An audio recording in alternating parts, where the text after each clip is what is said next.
अगर मैं आपको कहूं कि भारत में एक ऐसा गांव है जहां की पूरी आबादी तांत्रिकों से भरी है, जहां पे हर घर का एक छोटे से छोटा बच्चा जादू टोना जानता हो, जहां हर घर में लगता है रूहानी ताकतों का मेला। गांव की परंपरा और लोगों के रहन सहन अन्य दूसरे लोगों को आश्चर्य में डालते हैं। तो आप शायद हैरान हो जाएंगे और मेरी बात पर यकीन नहीं करेंगे। तो चलिए आज आपको ऐसे ही गांव से रूबरू करवाते हैं। पर वीडियो शुरू करने से पहले हमारे इस चैनल को सब्सक्राइब करना ना भूलें। भारत का इतिहास गुप्त सिद्धियां, काला जादू और तंत्र मंत्रों से भरा है। समय समय पर हमको इसके प्रमाण भी मिले हैं। इंसानी वशीकरण, दोष मुक्ति, जादू टोना, माया प्राप्ति जैसे अनेकों अंधविश्वासों पर टिका ये अंधजाल आज भी भारत के कई हिस्सों में गुप्त रूप से जारी है, जबकि भारत सरकार ने इसको अपराध की श्रेणी में डाल दिया है, लेकिन इसका अस्तित्व मिटा नहीं पाई। भारत के कई शहर, गांव इन्हीं गुप्त साधनाओं के लिए मशहूर हैं। ऐसे ही एक गांव है जो कि असम में है। असम की राजधानी गुवाहाटी से लगभग 40 किलोमीटर की दूरी पर स्थित है ये गांव, मयोंग गांव। ये गांव काला जादू के क्षेत्र में काफी आगे माना जाता है। कहा जाता है कि यहाँ हर घर में गुप्त तंत्र साधनाएं चलती हैं, इसलिए आसपास के गांव मयोंग का नाम लेने से भी डरते हैं। इस गांव के बारे में मशहूर है कि यहाँ के लोग विरासत में अपने बच्चों को काले जादू का ज्ञान देते हैं। ऐसा भी कहा जाता है कि मयोंग गांव के लोग काला जादू का उपयोग तांत्रिक समाज की रक्षा के लिए करते हैं।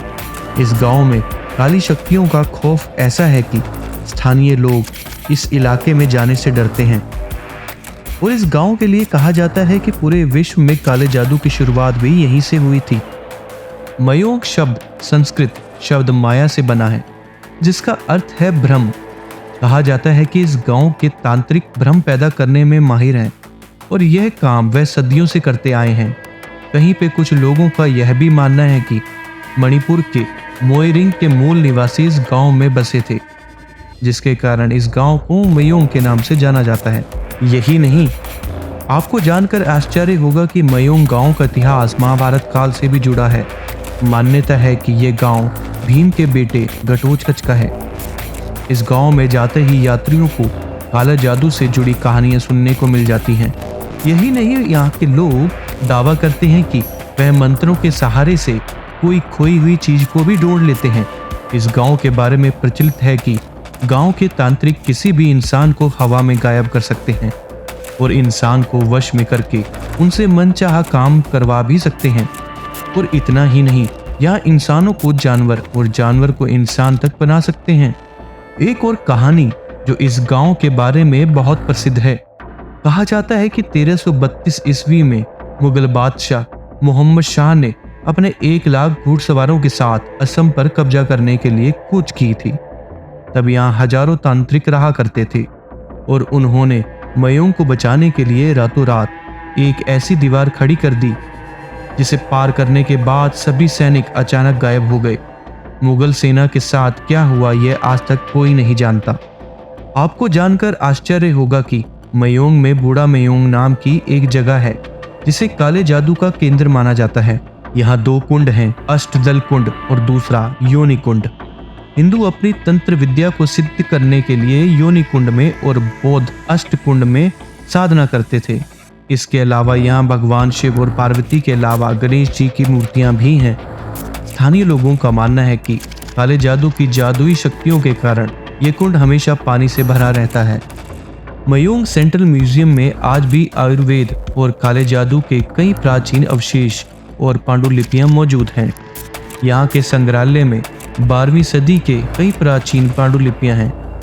विशेषज्ञों के अनुसार इन लिपियों में हवा में उड़ने, किसी को मारने और वश में करने के लिए काले जादू कैसे करना है, इसकी सभी जानकारी है।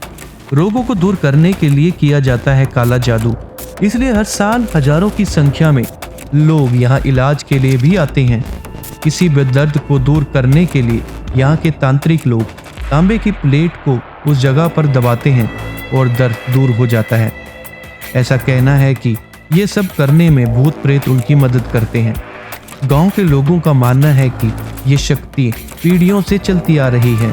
वहीं विशेषज्ञ बताते हैं कि काला जादू वास्तव में एक तंत्र विद्या है जिसमें अपनी आध्यात्मिक ऊर्जा की मदद से किसी को जीवन दिया जा सकता है या किसी की परेशानी को भी दूर किया जा सकता है। गांव की आधे से ज्यादा आबादी काले जादू के बारे में जानकारी रखती है। यही नहीं, रोज वो इसका अभ्यास भी करते हैं। स्थानीय लोगों की बात की जाए तो ये हाथ की रेखाएं पढ़ने की कला भी जानते हैं। शायद आपको जानकर हैरानी होगी, यहाँ पर कुछ लोग सिप्पियों और टूटे कांच के टुकड़ों के इस्तेमाल से व्यक्ति के भविष्यवाणी भी कर देते हैं। हालांकि कुछ स्वार्थी लोगों ने इस प्राचीन ज्ञान को दुरुपयोग कर इसे समाज के सामने गलत रूप में पेश किया है, जिससे लोग इसे काली शक्ति मानकर इनसे डरते हैं और यही कारण है कि लोग इसे काले जादू का केंद्र मानकर यहाँ आने से भी कतराते हैं। हालांकि उनका मानना है कि इस गांव के लोग अपनी काली शक्तियों के दम पर किसी को भी गुलाम बना सकते हैं।